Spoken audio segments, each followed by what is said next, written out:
Bismillahirrahmanirrahim. Alhamdulillah. Allahumma ati nafsi taqwaha wa zakkiha anta khairu man zakkaha anta waliyuha wa maulaha. Amma ba'du. Ikhwatul iman, ikhwatu fid din, a'azakumullah wa uhibbukum fillah. Alhamdulillah, summa alhamdulillah. Alhamdulillah khutul iman, dengan limpah rahmat daripada Rabbul Alamin, kita boleh sambung bacaan kita ini. Kita sampai muka surat yang ke-23. Cuba Mek, perkara yang ke-51 daripada faedah berzikir. Sesungguhnya Allah Jalla wa'ala akan membanggakan orang-orang yang berzikir di hadapan para malaikatnya, sebagaimana disebut dalam sebuah hadis yang diriwayatkan daripada Abu Sa'id Al-Khudri radhiyallahu an. Abu Sa'id berkata, Muawiyah pernah mendatangi sebuah halaqah di dalam masjid. Lalu Muawiyah bertanya, majlis apa yang kalian lakukan? Mereka menjawab, kami bermajlis untuk berzikir kepada Allah. Muawiyah bertanya, demi Allah, apakah kalian bermajlis hanya untuk itu? Mereka menjawab, demi Allah, kami bermajlis hanya untuk itu. Lalu dia berkata, ketahuilah, sesungguhnya aku meminta kalian bersumpah, bukan kerana aku menduga kalian berdusta. Muawiyah melanjutkan, tak seorang pun yang kedudukannya lebih dekat kepada Rasulullah sallallahu alaihi wasallam, yang paling sedikit meriwayatkan hadis daripada beliau melebihi diriku. Sesungguhnya Rasulullah sallallahu alaihi wasallam pernah mendatangi sebuah halaqah sebahagian sahabat beliau. Lalu baginda bertanya, apa yang sedang kalian lakukan di sini? Mereka menjawab, kami bermajlis untuk mengingat dan memuji Allah yang telah menunjukkan kami kepada Islam dan memberi kurnia kepada kami dengan keberadaanmu di antara kami. Beliau bertanya, demi Allah, apakah kalian bermajlis hanya untuk itu? Beliau bersabda, mereka menjawab, demi Allah, kami bermajlis hanya untuk itu. Baginda bersabda, ketahuilah, sesungguhnya aku meminta kalian bersumpah bukan kerana aku menduga kalian berdusta, namun Jibril telah datang padaku dan mengkhabarkan bahawasanya Allah membanggakan kalian di hadapan para malaikat. Ini dalam riwayat Imam Muslim. Ikhwan, a'azakumullah wa uhibbukum fillah. Hadis ini nak menceritakan kepada kita tentang makna majlis ilmu. Bukan saja makna majlis zikir. Bukan sahaja zikir itu duduk subhanallah subhanallah, tetapi ini juga makna majlis zikir. Abi Sa'id kata, satu hari dia jumpa sahabat besar Muawiyah. Muawiyah keluar daripada masjid, dia tengok ada halaqah macam kita ni lah, duduk sembang lepas sembahyang. Muawiyah tanya, hampa duduk ni pasal apa lepas sembahyang? Dia pun jawab, kami duduk. Dia pun menggunakan perkataan, kami duduk, kami berzikir pada Allah, kami menyebut nama Allah. Itu perkataan yang Muawiyah, yang sahabat angkat ketika ditanya oleh Muawiyah. Muawiyah ulang bertanya, hamba tak buat benda lain ke? Tak ada, kami buat benda ni saja. Kemudian Muawiyah kata, bukanlah aku tak percaya hampa kata, sebab aku pernah ada pengalaman dengan Nabi. Nabi pernah keluar lepas sembahyang, terserempak dengan kami, macam kebetulan aku terserempak dengan hampa. Dan aku tanya soalan ni pada hampa, sebiji macam Nabi tanya kat kami dulu. Nabi tanya pada kami, buat apa? Kami jawab, kami duduk, kami memuji Allah, kami bersyukur pada Allah tentang Islam yang Allah bagi pada kami, dan kami syukur pada Allah tentang keberadaan engkau ya Rasulullah di tengah-tengah kami. Syukur itu. Kan dalam Quran Ali Imran Tuhan kata, laqad mannallahu 'alal mu'minina idh ba'atha fihim rasulan. Allah kata Tuhan telah beri satu hadiah. Tuhan telah beri satu nikmat. Tuhan telah bagi satu anugerah kepada orang mukmin. Apa hadiah itu? Apa nikmat itu? Iaitu dibangkitkan Muhammad di tengah-tengah kita. Jadi kami bersyukur di atas nikmat itu. Jadi artinya sahabat duduk sama dia Pak Cik Din, dia duduk sembang lah, ingat tak zaman jahiliah kita dulu. Alhamdulillah. Alhamdulillah. Wa nahnu ala zalik hatta ba'athana Allahu ilaina rasulan. Macam itulah keadaan kami. Kami hidup macam mana? Na'budul asnam, sembah berhala. Duduk macam mana? Na'kulul maita, makan bangkai-bangkai. Ambil binatang, tak sebut nama Allah, sembelih letak depan berhala, lepas tu pakat makan. Percaya ada berkat. Ambil darah, lumuk di badan. Kami hidup macam mana? Kami hidup dalam keadaan kami hidup dalam keadaan wana'til fawahish. Kami mendekati benda-benda keji. Kami menyakiti jiran. Macam mana hidup kami? Wa nahnu ala zalik. Macam itulah hidup kami. Sampai bila? Hatta nab'atsullahu ilaina rasulan. Hatta nab'atsullahu ilaina rasulan. Sehinggalah kepada kami Tuhan bangkitkan seorang rasul datang. Macam tu kami hidup. Dan kami bersyukur pada Allah ya Rasulullah di atas adanya engkau di tengah kami. Banyak soalan boleh ditanya. Quran kata wa fikum rasuluh. Wa fikum rasulullah, di tengah kamu ada Rasulullah. Kita boleh tanya, boleh macam-macam. Duduk bersembang kami syukur. Nabi kata kalau begitu, yang aku duk tanya hampa berulang kali ni bukan pasal tak percaya, pasal nak tahu betul-betul hampa buat benda ni. Sebab Allah Ta'ala hantar Jibril pada aku, dan Jibril kata bahawasanya apa yang kamu buat ini Tuhan sangat berbangga. Tuhan tak akan berbangga dengan benda maksiat, betul? Tuhan tak akan berbangga dengan apa? Dengan orang yang dalam hati dia ada maksiat. Tuhan tidak akan berbangga dengan seorang hamba yang hamba itu di tangannya ada kemurkaan Tuhan, di bajunya ada kemarahan Tuhan, pada langkahnya, bicaranya, hatinya ada benda-benda mendatangkan marah Tuhan. Tuhan tidak akan berbangga. Jadi bila Tuhan berbangga, artinya time mereka duduk, masa mereka duduk, apa yang mereka bincang, dalam pemikiran mereka, dalam hati mereka, suasana itu benar-benar diliputi oleh rahmat dan redha Tuhan. Maka kerana itu, Tuhan berbangga. Maka kerana itu ikhwan, dengan adanya hadis Imam Muslim ini, kita yang duduk dalam majlis yang macam ni, maka kita confident tak? Kita duduk satu daripada majlis zikir. Pasal itu apa yang kena ada dalam majlis zikir ini? Kita berbangga dengan Tuhan, dengan hidayah Tuhan. Berbangga di sini bukan makna dia riak. Mensyukuri, syukur. Kita kata nashkurullah, kita syukur kepada Allah di atas kurnia Tuhan pada kita. Apa dah? Kita boleh faham sunnah, kita boleh mengaji sunnah, dengar penjelasan sunnah. Allah bagi taufik kepada kita boleh mengikuti sunnah. Tak cukup takat tu, Allah bagi jiwa apa pada kita? Jiwa kita ni ikhwan, bila sunnah datang, dengan rela hati kita boleh meninggalkan benda yang tidak sama dengan sunnah. Bersyukurlah kita. Sebab perlombaan hati ini, ribtah ini, bila tahu kebenaran tak seperti mana kita nak, yang mana kita dah amal dulu, itu telah menjadi daging darah kita, nak berubah kepada kebenaran, mesti pun datang secara benar. Kalau ini ada ribtah, di sini ada satu perlawanan yang kita tak boleh buat keputusan, akhirnya kita tak boleh ikut sunnah, walaupun kita iktiraf sunnah tu betul. Maka ramailah orang bercakap, apanya hang mengaji itu betul, tapi dia kata masyarakat macam lain. Ramai orang berucap macam tu.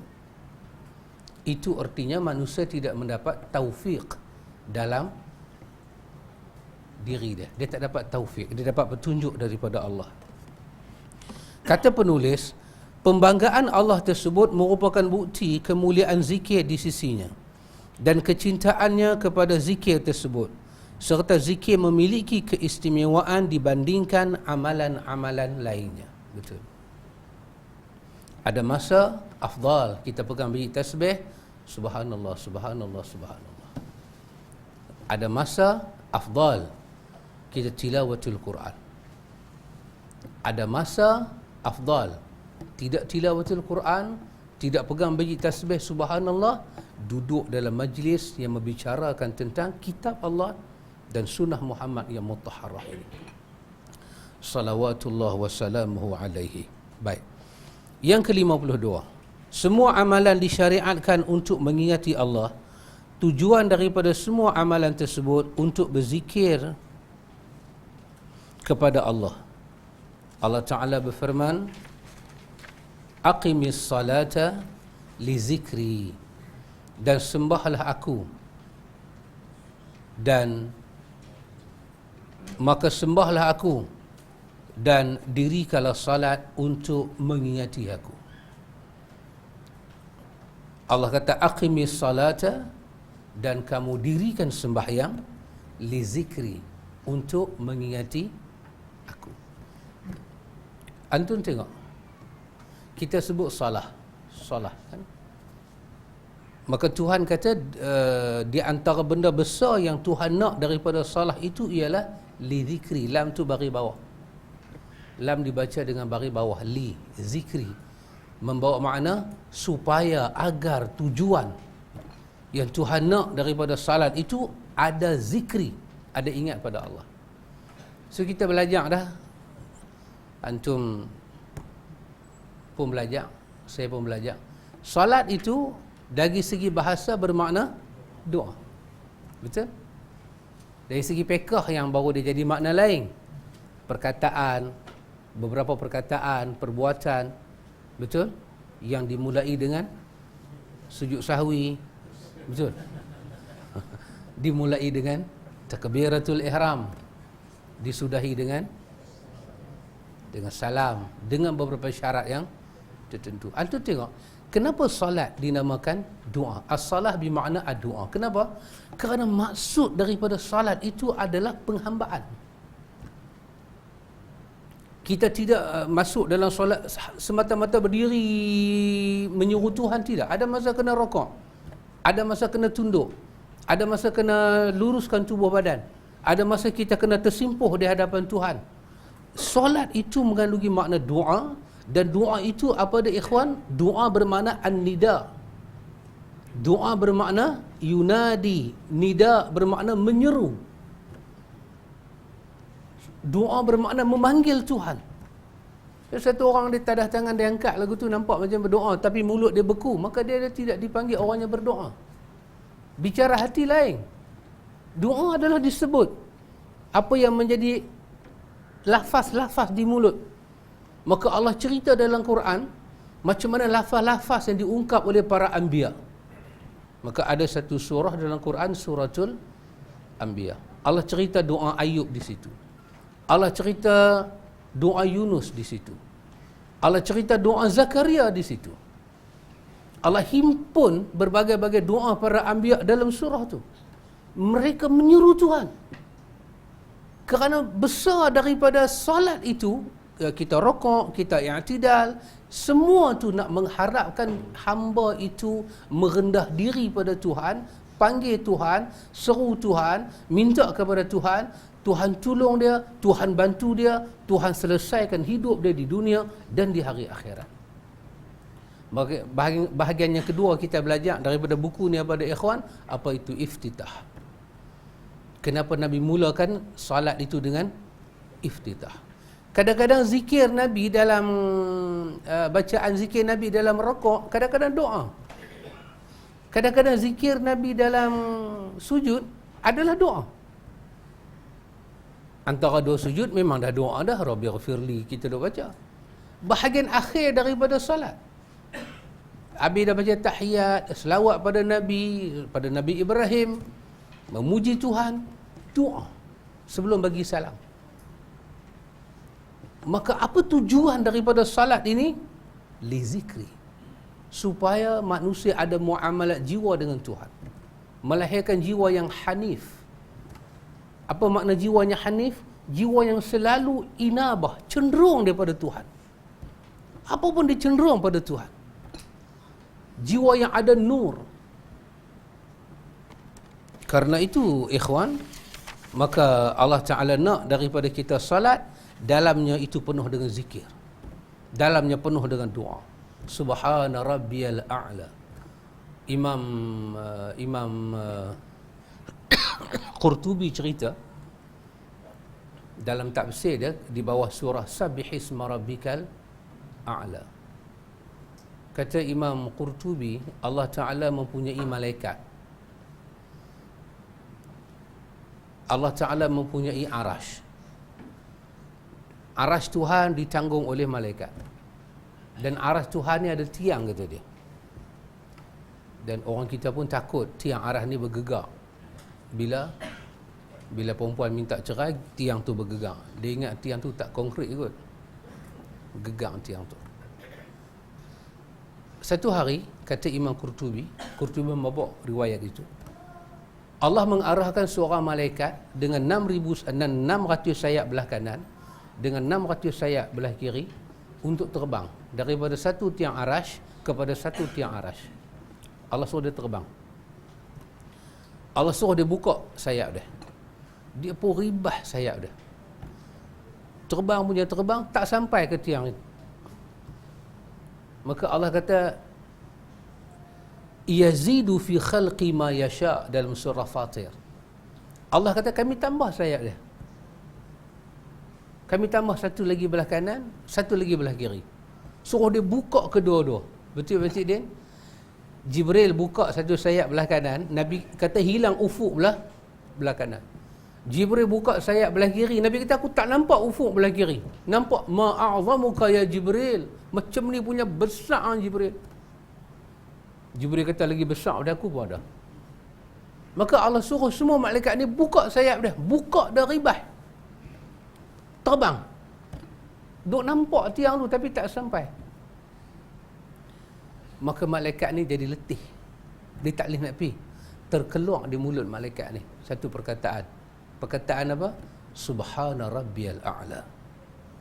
Subhana rabbi al-a'la. Elok-elok dia kata, dan kalimat terakhir itu selesai, perkataan Subhana rabbiyal a'la, dia telah pun sampai ke tiang tu. Dia sebut satu perkataan ni saja, dia dah sampai. Tadi dia buka 600 sayap tak sampai, hanya satu perkataan ni saja menyebabkan dia sampai. Kata Qurtubi, bersempena kejadian ini di langit, Allah Jalla wa'ala menurunkan ayat ni ke bumi pada Nabi. Allah kata, Sabbihisma rabbikal a'la. Allah kata, Muhammad, bertasbihlah kamu kepada Tuhan kamu yang maha tinggi. Nabi kata, ij'aluha fi sujud. Nabi kata, jadikan bacaan ini, bacaan Subhana rabbiyal a'la ini, bacaan kamu ini, Nabi kata, ij'aluha fi sujud. Jadikan dia ucapan sujud kamu. Kerana bila kita sujud, kita dekat dengan Tuhan. Dengan satu perkataan ini sahaja menyebabkan kita sangat dekat dengan Tuhan. Sangat dekat dengan Tuhan. Maka tujuan daripada kita salat, li zikri, supaya hasil dalam jiwa kita ini ingat ke Tuhan. Maka bila satu orang ikhwan datang waktu subuh, datang waktu zuhur, datang waktu asar, datang waktu maghrib, datang waktu isyak, satu pun dia tak semayang, maka dia sedang membawa jiwa dia lupa Tuhan. Tidak ada satu benda boleh menyucikan hati kita supaya terang, supaya bersih, supaya makin nampak Tuhan, melainkan salat. Karena itu kalau orang tu sama derah dia berzikir, salat sehari semalam satu dia tak buat, zikir dah habis. Saya memanglah saya tak semayang, tapi saya cover dengan zikir. Tak boleh cover. Sebab zikir itu telah menjadi imaduddin. Salat itu telah mengambil satu daripada tiang dalam agama yang besar ini. Buniyal Islamu ala khamsin. Dibina Islam itu di atas 5 tiang yang kukuh. Satunya ialah salat, dan dia duduk selepas daripada 2 kalimah syahadah. Kita sembahyang fardu, kita sembahyang sunat, pembersihan jiwa. Supaya ada dalam hati kita ni zikri, ingat Tuhan. Yang tujuan dan manfaat ingat pada Tuhan ini apa dia ikhwan? Dia balik pada kita. Kita dapat menjiwai ubudiyah pada Allah. Iyyaka na'budu wa iyyaka nasta'in. Karena itu ikhwan, karena itu para ulama kita sebut, kita bila kita zikir pada Allah, seperti yang kita baca dalam surah Taha tadi ini, surah yang ke-20 ayat ke-14 ini, aqimis salata li zikri. Maka sembahlah aku dan dirikanlah salat untuk mengingati aku, supaya lahir jiwanya, jiwa yang ingat Tuhan. Imam Ibn Qayyim tulis satu kitab yang menarik berkenaan dengan jiwa ini, nama dia Ighathatul Lahfan. Sangat menarik. Dan dalam buku ini dia membahagikan hati manusia ni pada 3. Dia kata qalbun sahih, qalbun marid, qalbun mayit. Hati yang sihat, hati yang sakit, dan hati yang mati. Bila kita duk berzikir pada Allah, kalau hati kita ni berada pada tahap sakit, maka dia dapat dipulih menjadi qalbun sahih. Qalbun sahih ni qalbun salim, qalbun munib. Isi daripada qalbun sahih. Kalau dikatakan qalbun sahih, apa makna dia? Dia qalbun salim. Hati tu dia selamat. Tentulah ada benda yang dia terselamat, pasal itu dia dipanggil salim. Dan dia qalbun munib. Isi dia adalah qalbun munib, iaitu hati yang munib, yang kembali pada Tuhan. Maka tentulah dia meninggalkan sesuatu, dia kembali kepada Rabb dia. Kata orang Arab dalam ungkapan tradisi dia, raja'a ila rahmati rabbih. Bila dia tengok mayat lalu, dia akan letak tangan di dada kan, dia kata raja'a ila rahmati rabbi. Dia kata dia telah kembali kepada rahmat Tuhan dia. Dia telah kembali, artinya dia meninggalkan segala-galanya dalam dunia. Harta duit dia cari, pangkat dia cari, harta nyawa dia lepaskan, nyawa melepaskan jasad, tumbang atas dunia semata-mata nak pergi kepada Rabb dia. Artinya raja'a ila rahmati rabbi itu besar sampai dia biak jasad dia. Bila sampai masa roh kena kembali pada Tuhan, roh tinggalkan jasad, tengah berdiri ke, tengah duduk ke, tengah tidur ke, raja'a ila rahmati rabbi, kerana rahmat Tuhan itu terlalu besar, roh sanggup meninggalkan jasad. Maka qalbun munib, hati yang kembali pada Tuhan. Tentulah hati ini kenal Tuhan dia, dia sanggup tinggal benda lain, dia kembali pada Tuhan, dan dia tahu faedah kembali pada Tuhan. Kata para ulama kita ikhwan, kata Ibn Qayyim, hati ini bila kita dapat, dia ada tanda dia. Semua pergerakan hati ini Tuhan bagi tahu pada kita tanda dia. Sama ada kita faham, kita tak faham, itu masalah kita. Tapi sebenarnya isyarat yang Tuhan bagi pada kita senang faham. Andai kata Tuhan berbicara dengan kita, benda kita susah faham, Tuhan tidak adil. Betul pakcik dia? Tuhan tidak adil. Tuhan suruh kita baca doa, tiba-tiba nak baca doa ni susah. Tuhan suruh kita baca doa, tiba-tiba syarat Tuhan terima doa hanya dalam bahasa Arab. Macam mana orang yang Macam saya, beranak-beranak mama. Tak reti. Nak minta apa ke Tuhan? Bolehlah minta dalam bahasa kita, tapi syarat diterima doa bahasa Arab. Para Nabi datang, Muhammad itu Arab.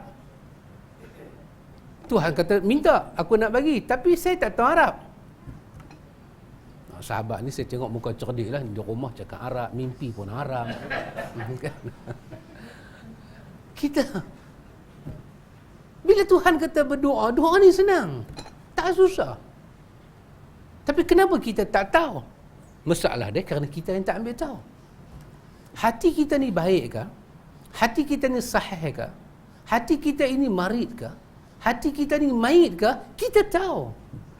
Cuma kadang-kadang kita tak ambil berat dengan signal dan isyarat yang Tuhan bagi. Itu saja. Itu saja. Ibn Qayyim kata apa? Quran ni, isi Quran, kalau kita merujuk kepada Al-A'raf, yang diajak kepada kita apa dia? Diajak kepada kita khuzil af, 1. Wa'bur bil ma'ruf, 2. Wa'arid 'anil jahilin, 3. Apa Al-A'raf ajak kita? Khuzil af. Apa jadi? Situasi macam mana? Kondisi macam mana? Quran kata, action kamu, lisan kamu, hati kamu, tindakan kamu, respon kamu, beri kemaafan. Itu kata Quran. Dan Quran ini apa? Kalam Tuhan. Kalam Tuhan yang kita duk belajar akidah Ahlussunnah ni, kita duk repeat banyak kali, menyatakan Quran itu kalam Tuhan yang tidak makhluk. Betul?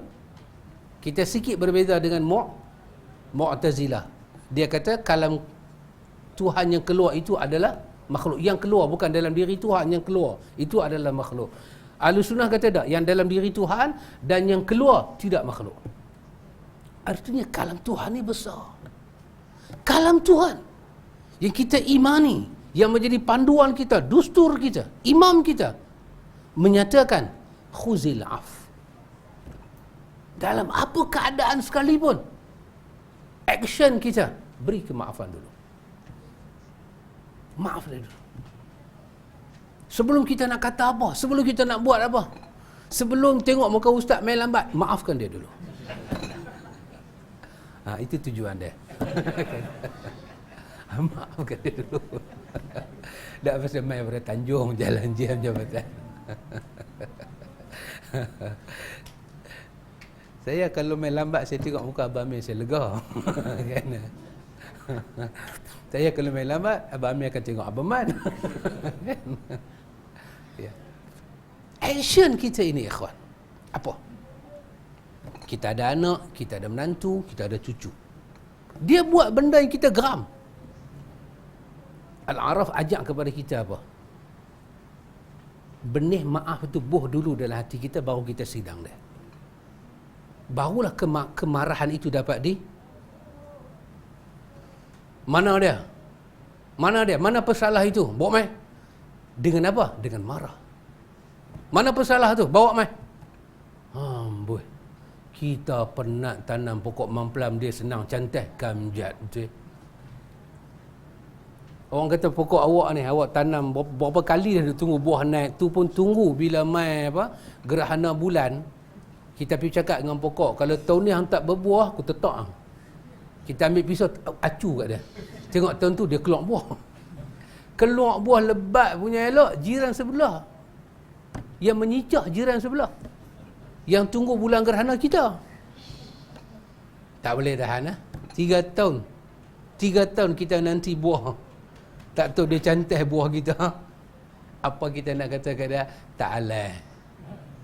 Quran kata khuzil af. Sebelum sidang, sebelum buat persidangan, sebelum angkat apa-apa bab, Quran kata khuzil af. Masukkan kemaafan dalam hati kita, baru sidang dia. Yang kata ni adalah Rabbul Alamin.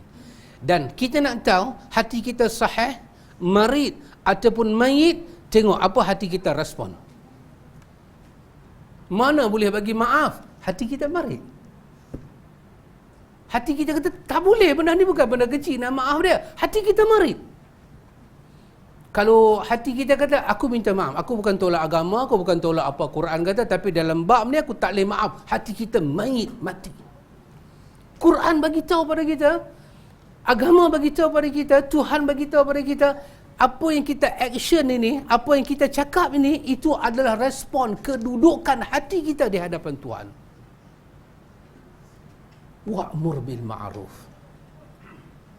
Seluruh isi Quran itu, Quran kata, kalau kau nak menyuruh, kalau kau nak suruh orang buat baik. Jangan kau jadi pencetus pada orang buat jahat. Kau jadi pencetus orang buat baik. Kalau kau nak suruh orang buat kepada albir wa taqwa. Kalau kau nak suruh ta'awun 'alal bir wa taqwa. Suruh yang tu. Man dalla 'alal khair kafa'ili. Siapa yang suruh, siapa yang tunjuk orang buat baik, suruh orang buat baik, tunjuk orang buat baik. Nabi kata dia seperti mana? Kafa'ili. Dia macam mana si pembuat baik itu. Hati kita respon macam mana? Dengan hati kita respon macam mana? Kita sendiri tahu label hati kita tu macam mana. Allah kata wa'arid 'anil jahilin. Berpalinglah daripada orang-orang bodoh ni.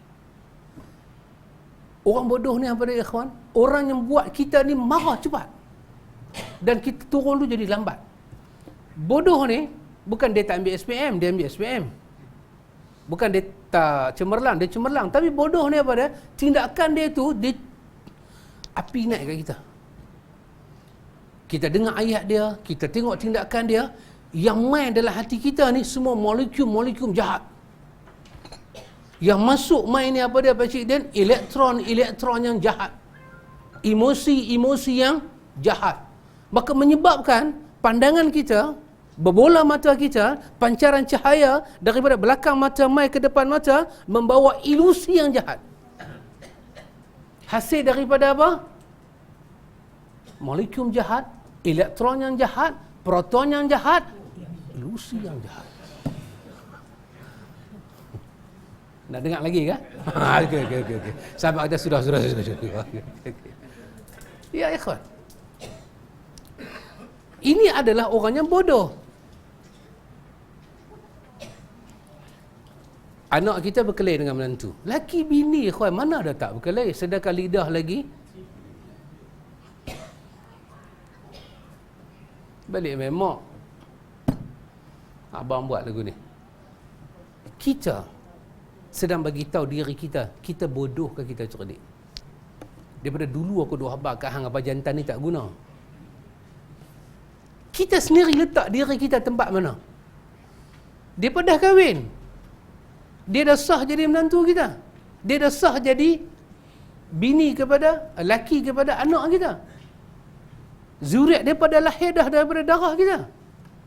Kita beritahu kat anak kita, dulu aku duk habaq, laki ni pelang, hang tak mau dengar. Yes. Bodohlah kita. Quran kata wa'arid 'anil jahilin. Patut orang tua ni kata apa?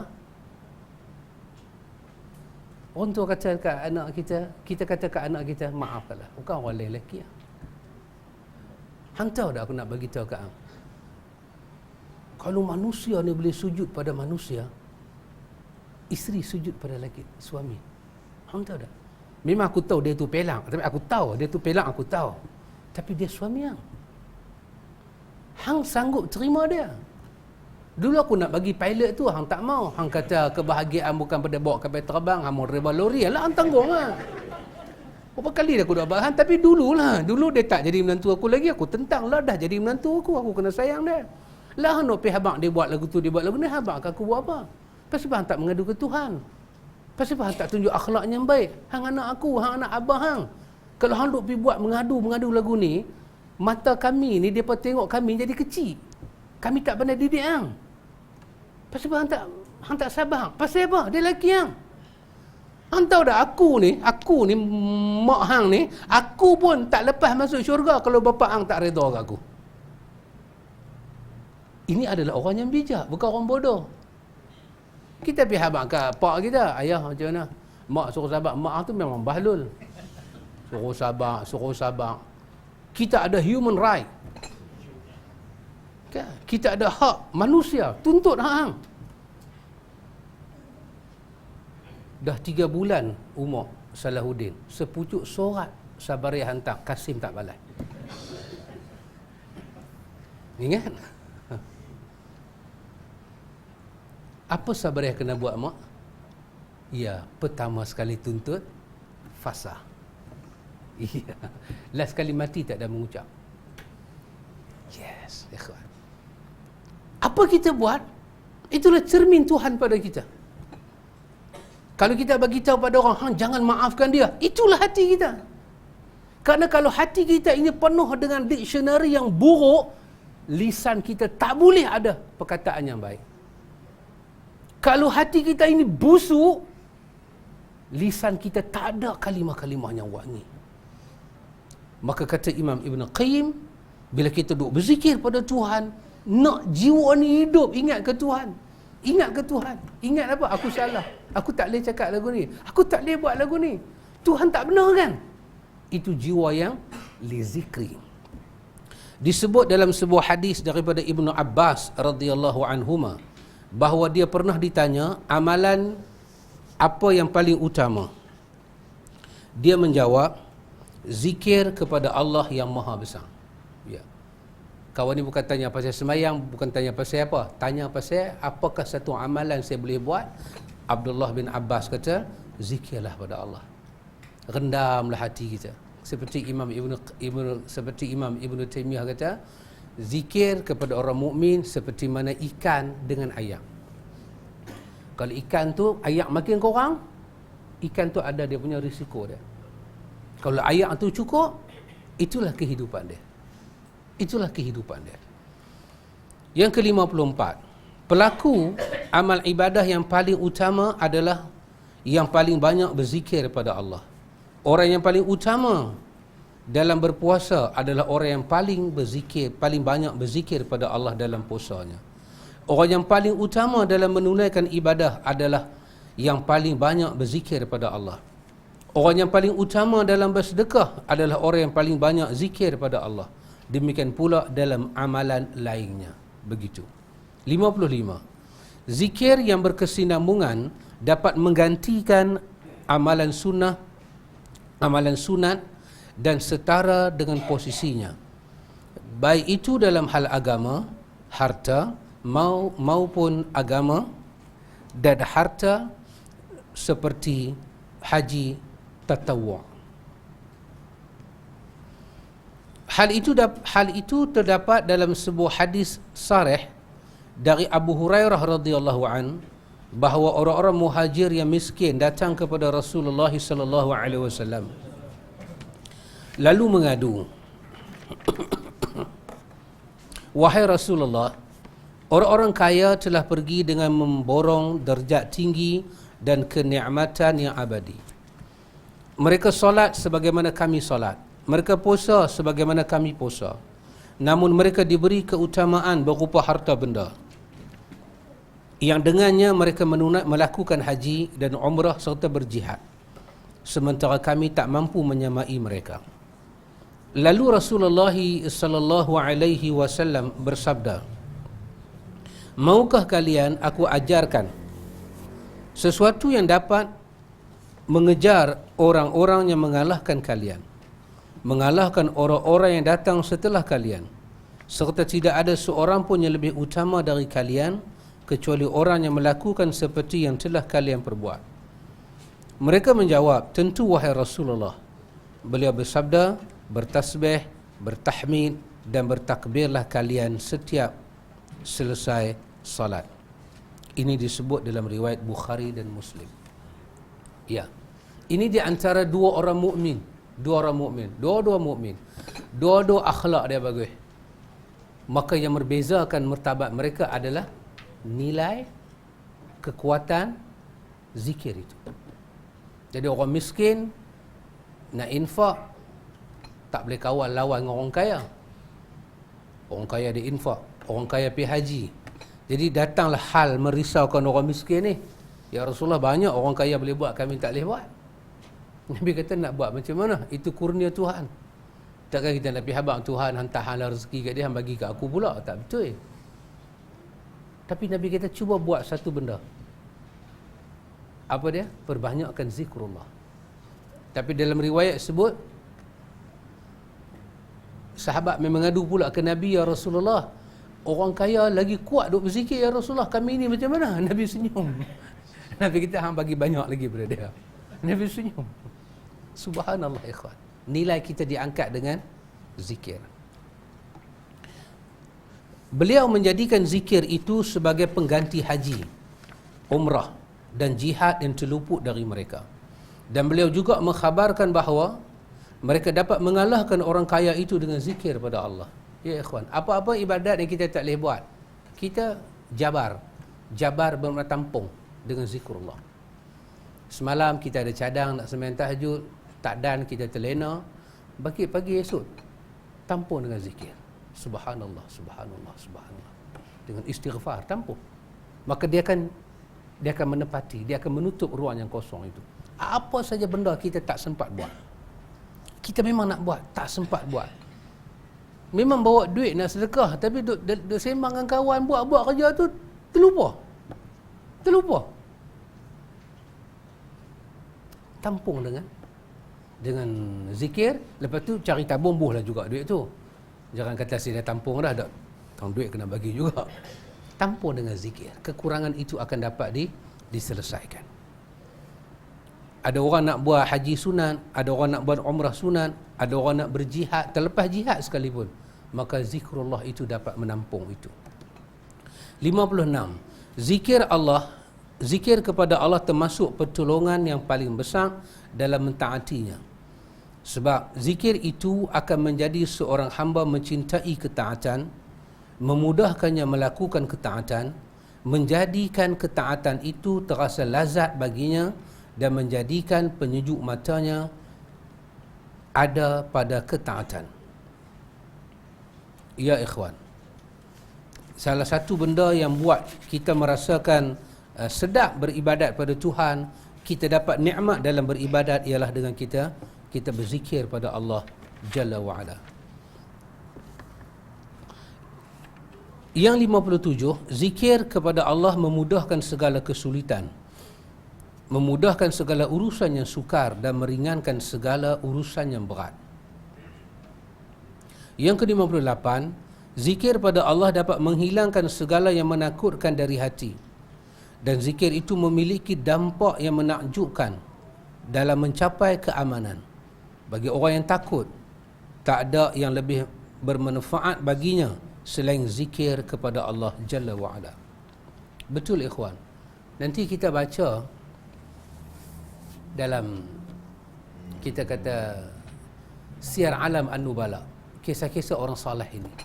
Hatta di kalangan para sahabat, kita akan lihat bagaimana kejadian-kejadian luar biasa yang terjadi pada mereka setelah wafatnya Nabi berkenaan dengan zikir.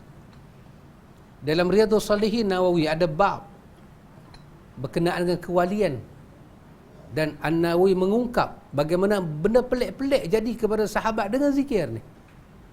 Subhanallah. Dengan kekuatan menyebut nama Allah, Tuhan beri pada mereka luar biasa. Benda yang kharij lil adat. Kadang-kadang benda tu jadi dia ikut hukum adat, tak boleh jadi, tapi dia jadi sebagai satu ma'unah. Tuhan tolong kita, Tuhan muliakan kita, maka zikir dapat. Lagi satu ikhwan, Allah cerita dalam Al-A'raf dalam 250, orang yang berzikir ni, jiwa dia ni, dia dapat jiwa yang betul, bukan jiwa yang pura-pura. Allah kata dalam ayat, Allah kata, "Wadhkur rabbaka fi nafsika tadarru'a wa khifatan wa dunal jahri minal qawli bil ghuduwi wal asal wa la takum minal ghafilin." Allah kata, "Wadhkur rabbak fi nafsik." Allah kata, dan kau ingatlah Tuhan kau, zikirlah pada pencipta kau dalam diri kau. Dari sini para ulama bagi tahu pada kita, Kerana itu hakikat daripada zikir itu ialah kesedaran kita berzikir, bukannya kelalaian. Jadi kalau kita tengok video-video sampai orang boleh berzikir, melompat, jadi huha, apa ini? Tapi pada mereka, itu pertukaran alam.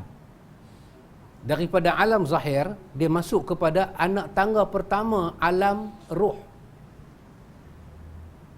Betul? Bahasa Arab, kalau satu ruh, panggil ruh, betul tak? Ruh, satu. Dua, ruhani. Betul? Tiga, banyak-banyak naik ke atas, baru panggil arwah. Baru jadi arwah. Dan ada yang keempat, arwah lapang. Itu lain bab. Kalau sebut ruh, satu, mufrad, singular. Kalau sebut ruhani, dua ruh.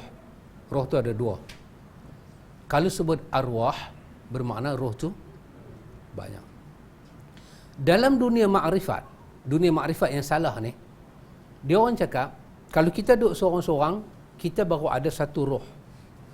Kita satu jasad, satu ruh. Tapi apabila kita masuk dalam dunia zikir, ruh kita akan jadi ruhani, dua. Ruh hayawani dan ruh rabbani. Ruh hayawan, ruh yang macam kita makan, minum, macam binatang-binatang ni semua ni kan, tidur. Bila kita berzikir, ruh yang jenis suka makan, suka apa, dia tak sukalah zikir, pasal zikir ni bukan makanan dia. Yang akan keluar masa tu adalah ruh rabbani, ruh yang menjalinkan hubungan dengan Tuhan. Bila makam zikir kita naik lagi, ketika itu akan jadi arwah. Arwah ni apa dia? Percampuran roh yang banyak antara roh kita dengan roh orang lain. Ketika itu, kita akan melihat dimensi-dimensi yang berbeza. Ini bukan suruh ikut nak abang.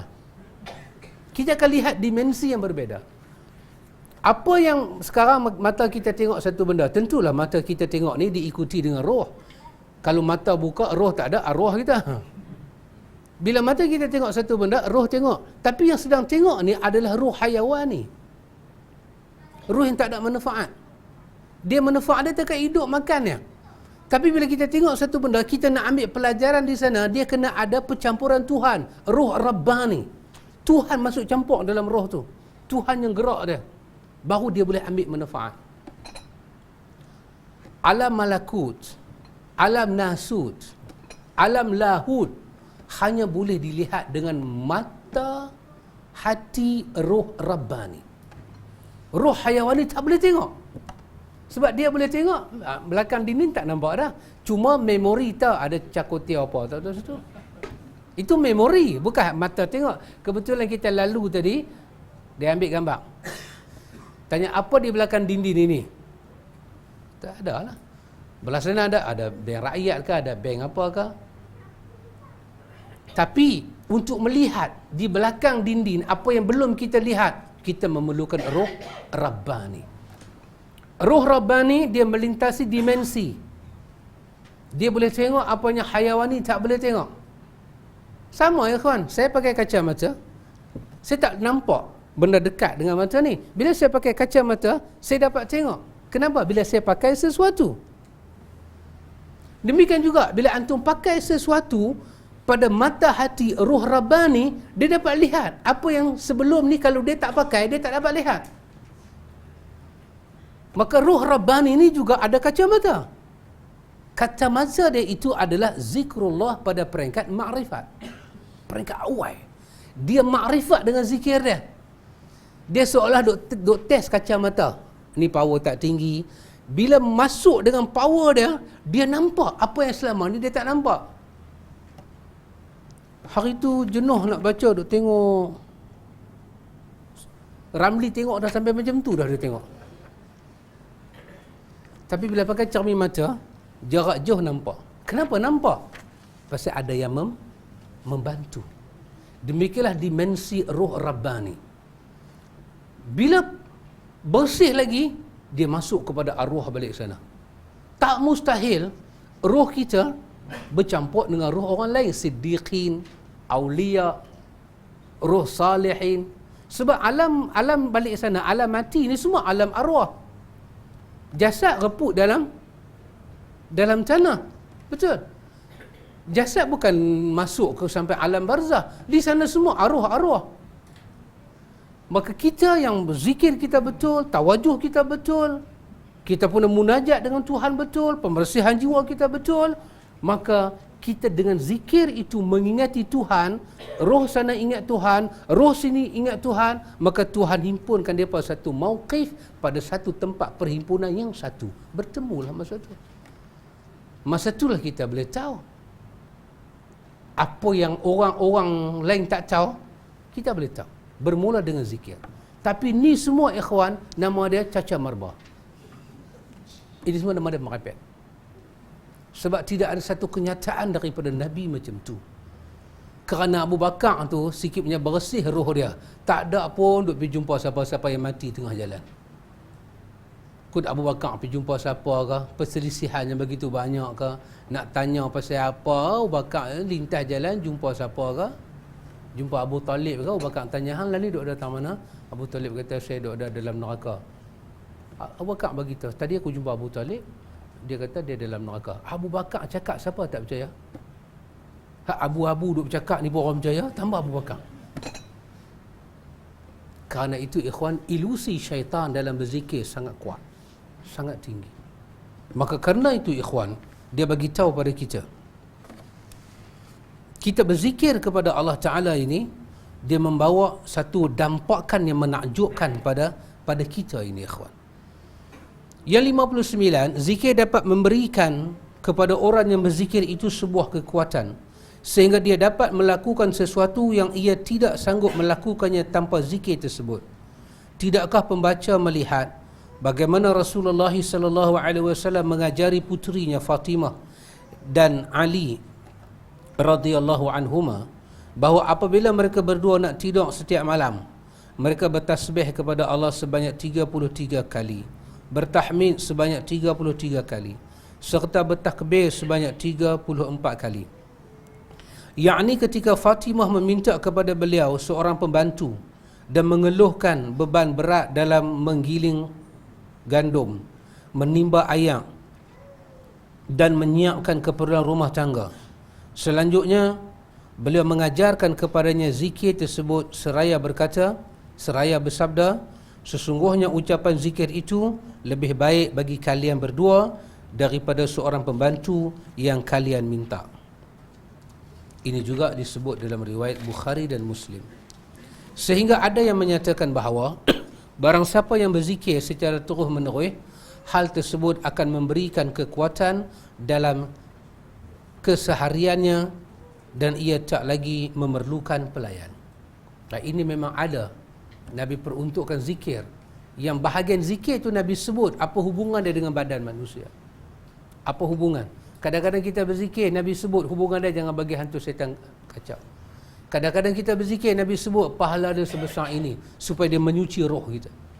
Kadang-kadang kita berzikir, Nabi sebut manfaat hang keluar rumah jadi apa. Kadang-kadang digabung manfaat dunia dan manfaat akhirat.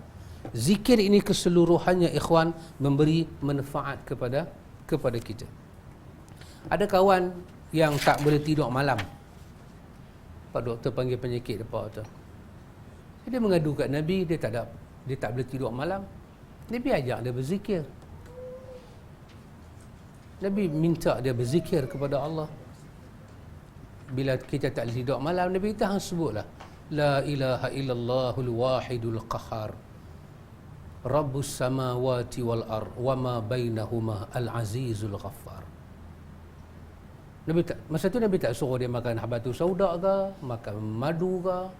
Nabi tak suruh dia pergi buat aktiviti baca macam kita kan. Tak boleh tidur baca Quran.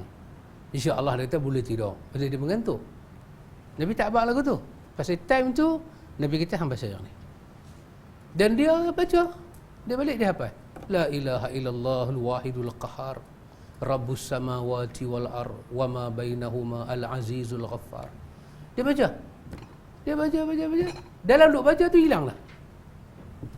Tak payah. Ubat penenang pun tak payah.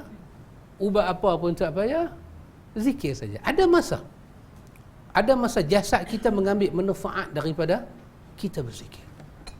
Dan ada masa Nabi kata tak perlu zikir apa, tak, tengah duk bawa kereta pergi baca doa tu sedap-sedap sampai wak 9. Tak boleh.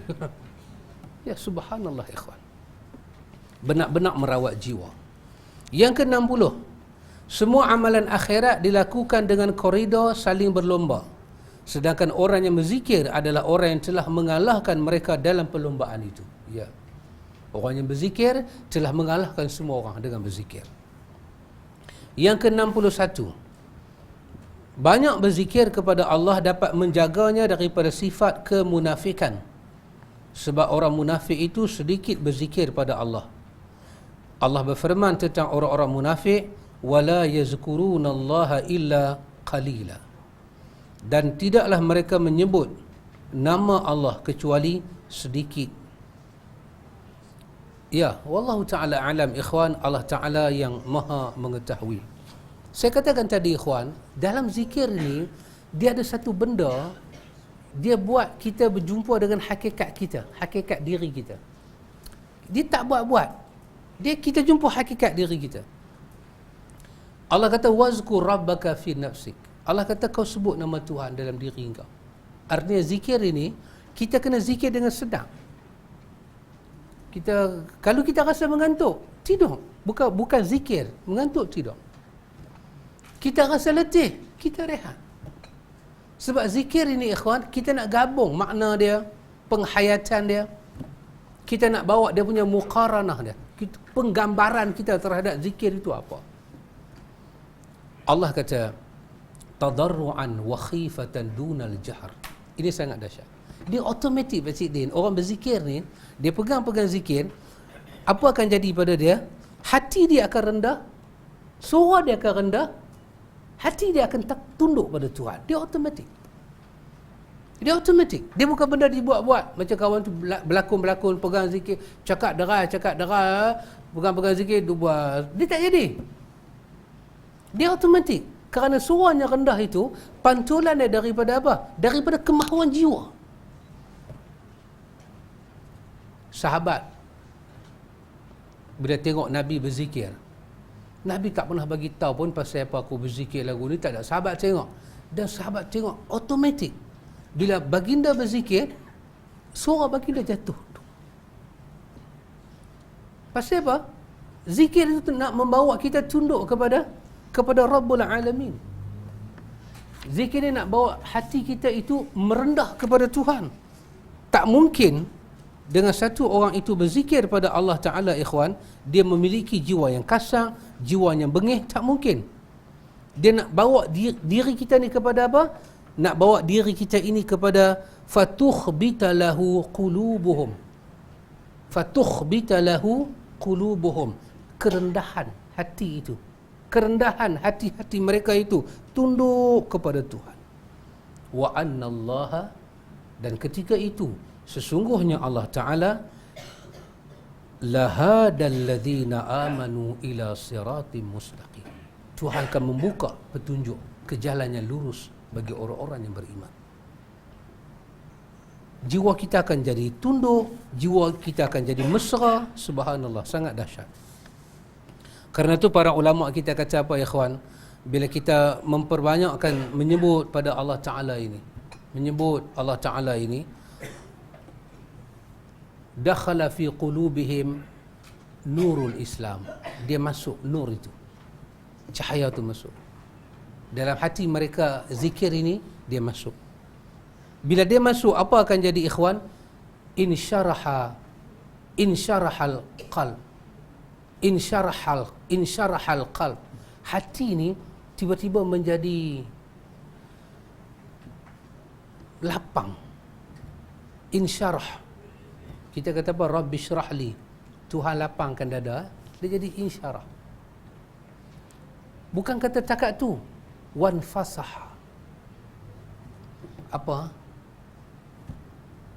Kalau tempat tu sempit, kita kata wan fasah. Dia membuka. ke kanan bergerak, ke kiri bergerak sampai kita nampak depan itu. Hati yang tadi itu ada israh. Ada apa israh ni? Lapang dada mungkin, ketenangan mungkin, tapi wan fasaha, dia jadi luah hati kita. Luah hati kita. Dengan apa? Dengan zikrullah. Dia nak membentuk kepada apa ikhwan? Dia nak membentuk kepada tajafa an daril ghurur. Dia membentuk hati yang berjaga-jaga dengan hidup yang menipu ni. Sampai kita makan, kita terlupa sebut nama Tuhan, sangat menipu. Zikir, dia akan stop benda-benda ni semua. Kita tahu, bila kita keluar rumah, bukan masalah kita pandai jaga keselamatan, tapi kita memerlukan perlindungan Tuhan. Mulut automatik akan kata, Bismillahi tawakkaltu ala Allah. Kita masuk dalam tandas, bukan soal apa, automatik mulut akan kata, Allahumma inni a'udzubika minal khubusi wal khaba'ith. Dia ada apa? Tajafa an daril ghurur. Jiwa ni boleh menyingkir penipuan-penipuan hidup di sini. Darnya ghurur. Memang dunia ni dar, negeri yang menipu. Untuk apa ikhwan? Untuk dia bawa kepada kita inabah ila daril khulud, kecenderungan kepada negeri yang kekal akhirat. Ya. Dan automatik zikir itu dia akan jadi apa? Isti'dad lil maut qabla nuzuli.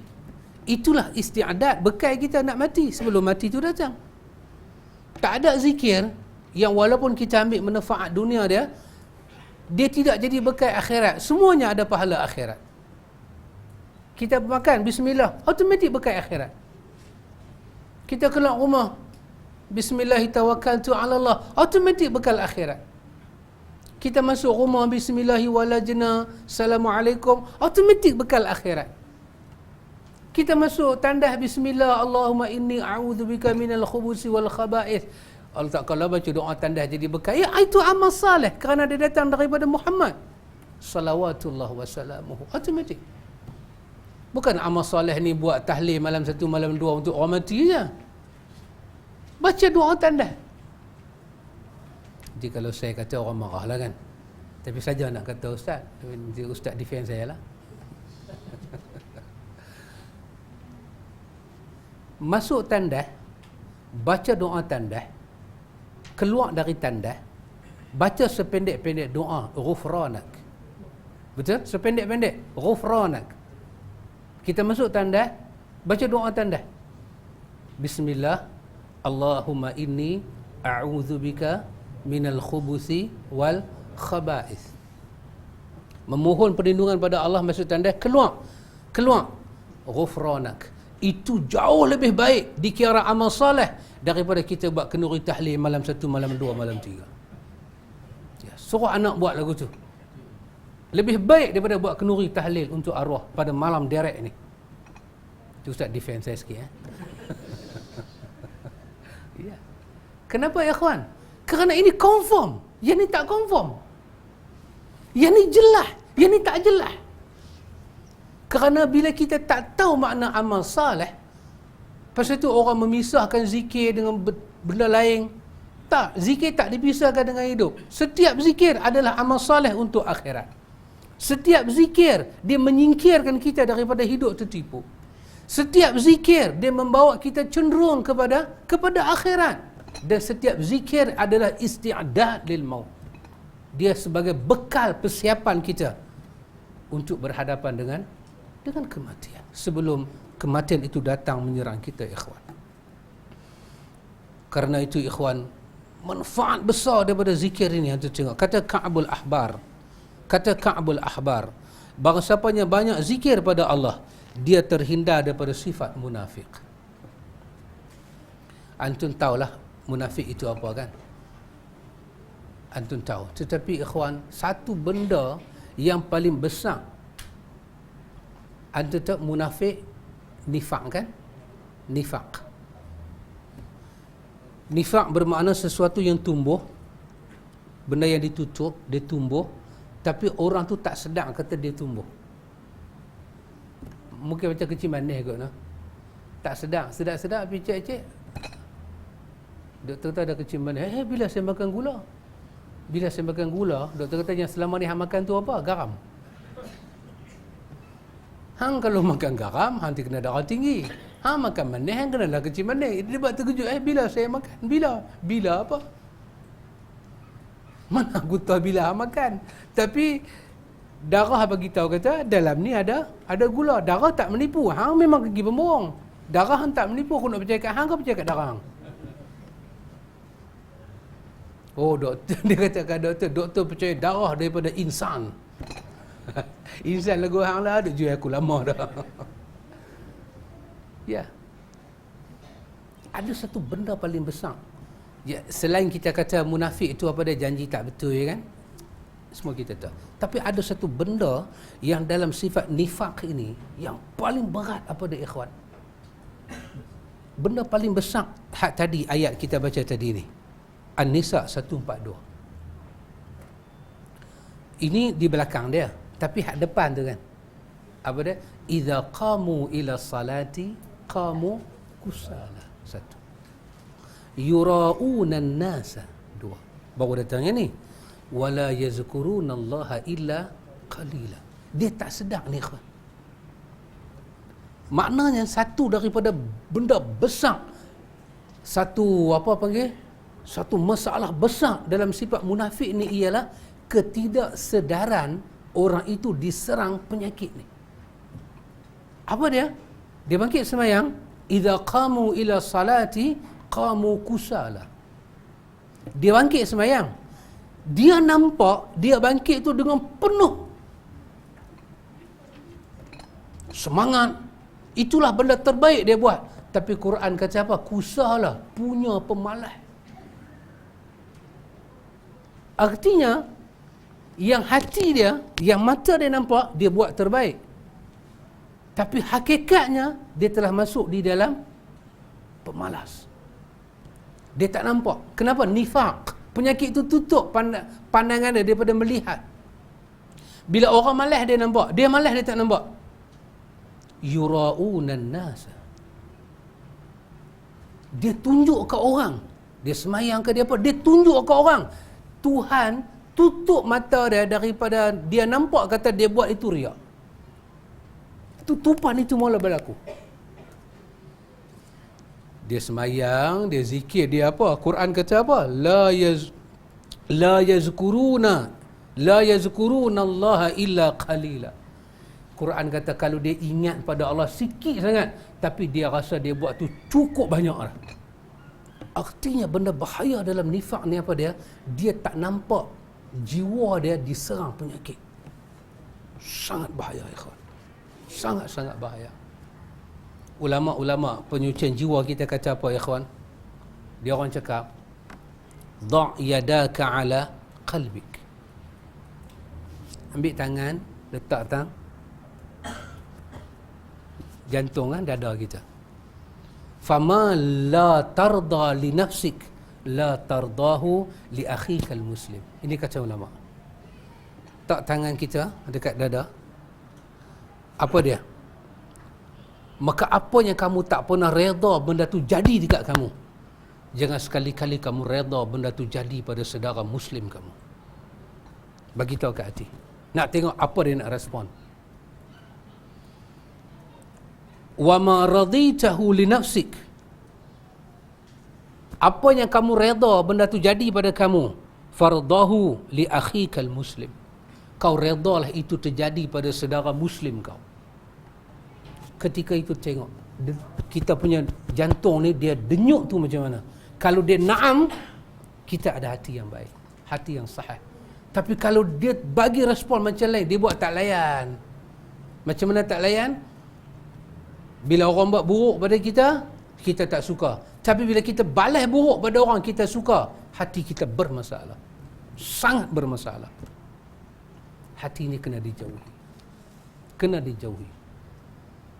Maka ikhwan, saya dan antum semua, kita jaga hati kita.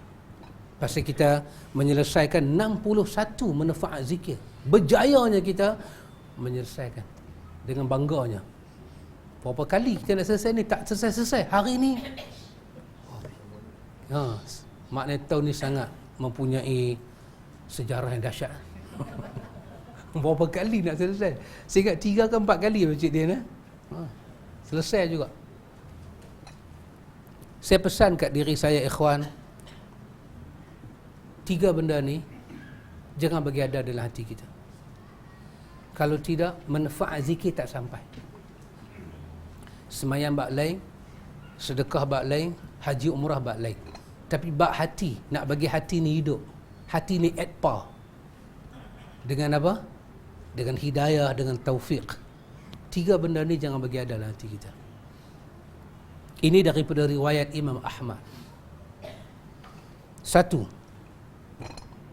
kita jaga apa dia? 1, la najidu fi anfusina syarran li ahadin minal muslimin. 1, jaga jangan ada dalam hati kita ini syarran, satu keburukan. Ingat nak buat pada saudara kita muslim yang lain. Walaupun dia buat buruk kat kita, nak balas jangan. Kenapa? Kerana Allah itu Al-Muntaqim, Tuhan yang maha pembalas. Balasan Tuhan sudah cukup berat untuk hamba dia. Serah kat Tuhan. 2, la nahsuduhu ala khairin a'tahu Allahu iyyahu. Apa dia? Jaga apa saja nikmat yang Tuhan bagi ke orang, jangan ada dengki kita kat dia. Mau dia tak senang, bunyi tu tahu dia nak kata apa. Mau tak senang, mau tak dapat. Ya Allah, jangan dengki. Saya tak payah huraikan. Perkataan dengki tu kita tahu dah apa dia. Kadang-kadang kita nak kita dapat, tapi Tuhan uji bagi ke orang lain, tak apa. Allah itu khairur raziqin, sebaik-baik maha pemberi rezeki. 3, la naj'al fi qulubina ghillan lillazina amanu. Jangan sekali-kali dalam hati kita ni ada ghillan, dendam, kesumat, tak puas hati kepada saudara yang kita nampak dia pun nak beriman pada Allah macam kita nak beriman. Kalau kita boleh hilangkan 3 benda ni daripada jiwa kita, itulah qalbun sahih. Kita ada qalbun salim, kita ada qalbun munib.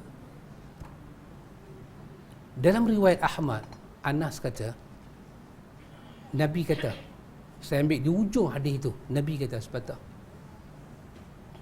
Dalam riwayat Ahmad, Nabi kata sepatah, bila dicerita benda-benda ni, apa Nabi kata sepatah? Nabi kata huwa alladhi la utiqu alaihi. Nabi kata yang ni lah yang banyak orang tak boleh nak settle, tak boleh nak buat. Kalau kita boleh buat, kita di antara orang yang kita kata min gharaib, gharib kan, tuba lil ghuraba, kita daripada orang yang ghuraba tu, pelik tu. Pasal apa, ikhwan? Pasal dengki, khianat, busuk hati, ingat buruk, balas dendam telah menjadi lumrah kehidupan. Sebab dunia mengajak kita, kalau hang tak membalas, hang lekeh. Dia sekurang-kurangnya orang kita ni, orang belah Pulau Pinang kata dia kena draw. Betul? Sekurang kena seri. Seri maksud dia apa? Kita sakit, dia sakit. Lebih tak korang tak? Itu baru seri. Kalau kita bagi dia sakit lagi teruk, itu baru berjaya. Itu dunia. Kalau orang camdek kita, maka kita kena bagi seri. Macam mana? Camdek balik. Kalau kita berjaya buat lagu tu, dunia hari ni kita bukan jahat. Kita tak jahat lagi. Kita baru sama level. Tapi agama pula kata, tak, kau jahat.